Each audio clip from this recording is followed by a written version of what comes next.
Kas tead, et Orissaaret nimetatakse Saaremaa väravaks? Orissaares on mõnus elada, töötada ja puhata. Praegu elab alevikus umbes 1000 inimest. Merel seilajad saavad Orissaaret külastada Illiku laiul asuva jahisadama kaudu.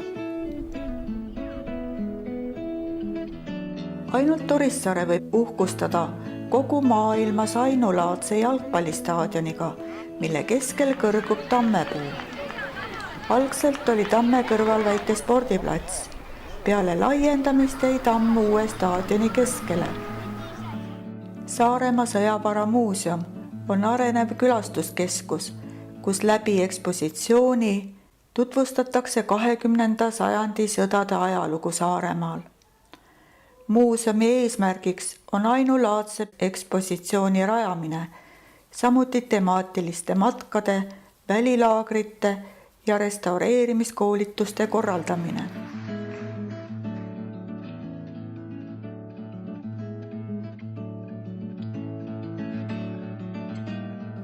Maasi ordulinnus on ehitatud 1345. aastal pärast Pöide ordulinnuse hävitamist ja sai ordu uueks tugipunktiks Saaremaal.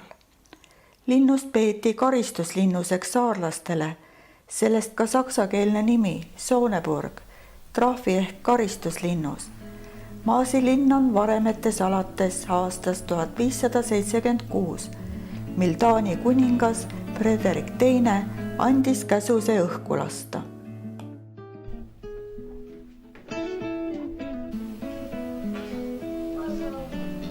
Pullipanga all on hästi näha Põhja-Saaremaa aluspõhja erinevad kihid. Sinna tee leidmiseks tuleb aga natukene seigelda ja otsida. Panga lähedal meres leidub puhta ja selge veega allikaid, mida möödunud sajandi alguses kasutati ka laevade mageveevarude täiendamiseks. Jaani kirik on üks väheseid põhjasõjaeelseid barokseid maakirikuid Eestis. Unikaalne on ta veel selle poolest, et on merele kõige lähemal asuv kirik Eestis. Paekivist kiriku ehitamist alustati 1675. aastal pidalitõbiste kirikuks. Ainulaadne ja võimas romaani ning kootistiilis Pöide Maarja kirik on ehitatud 13. sajandil, olles üks esimesi kiviehitisi Eestis ja ühtlasi suurim ühelööviline kirik Saaremaal. Kunagise ordulinnuse olemasolust kiriku vahetus läheduses annavad tunnistust maa alla jäänud varemed kirikust põhja pool. Kiriku lõunaseina lähedal võib näha kooriosa põrandasse müüritud trapetsikujulisi hauaplaate ja nende fragmente. Oti mõisa, saksa keeles Boidehof, õuel hukkus 1917. aastal saksa kirjanik, luuletaja ja publitsist Walter Flex, kelle tuntuimaks teoseks võib lugeda Rändur mõlema maailma vahel. Flex võitles esimeses maailmasõjas sakslaste poolel reservleitnandina. Aderkassi kabel on ehitatud 1791. aastal 3 aadliohvitseri Aderkassi, Bergi ja puurmaisterite perekondade matusekabeliks. Tornimäe apostlik õigeusu kirik, mis on pühendatud Jumala sünnitaja ehk Neitsi Maarja kaitsmise auks, asub Tornimäe külas, kõrgel kaldapealsel muisse asulakoha ja sadama lähedal. Ta on suurim Saaremaa apostlik õigeusu kirikute hulgas.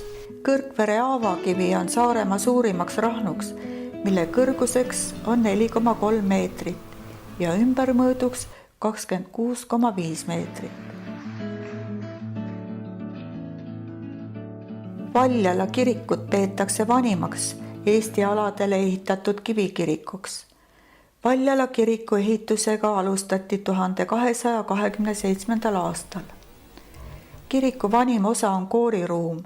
Valjala kirikus on 13. sajandist romaani stiilis ristimiskivi, mida peetakse üheks Baltimaade unikaalsemaks raidkiviteoseks.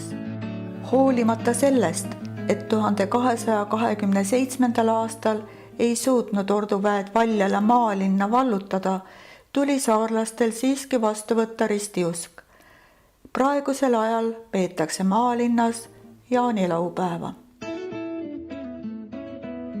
Legendi järgi kukkus Pireti kivi Saaremaa muinaskangelase naise Pireti põllest, kui see kandnud kokku kerisekive sauna ehitamiseks.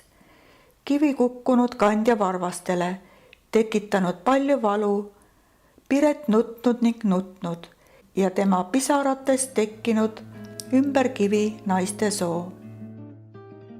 Müstilise jumalanna Plesta ja Põhja-tsivilisatsiooni auks püstitas Abali ordu esindaja vürst Gregorio Saare külas Plesta kivid. Pärast mitmeid katastroofe, mis leidsid aset umbes 20 000 aastat tagasi, olevat maailma merest hakanud taas kerkima maa. Ühe esimese maakilluna tõusis 12 000 aastat tagasi meres Saaremaa. Plesta kivi on pühendatud Põhjamaa kaunile jumalannale, Plestale. Umbes 2 kilomeetri pikkune loodusrada asub Kingli maastiku kaitsealal.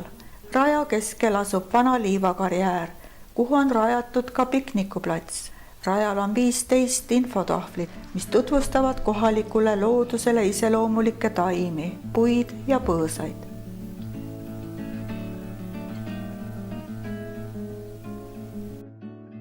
24-meetrine Laidunina tuletorn on tegelikult kasutusel olnud vaid ilma tuledeta päevamärgina. Rahvajuttude järgi ajas tsaariaegne ehitusmeister midagi sassi. Õige ehituspaik pidanuks olema Kübassaares.